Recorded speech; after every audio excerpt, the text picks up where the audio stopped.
عزیز من نمیخوام بپرسم که جمع داخل جمع دانشجو ساکت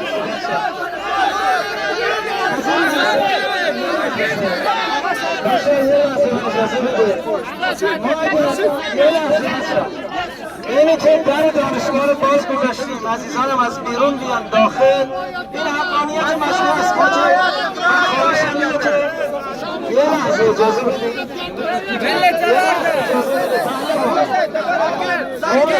شما بیان اینجا بیا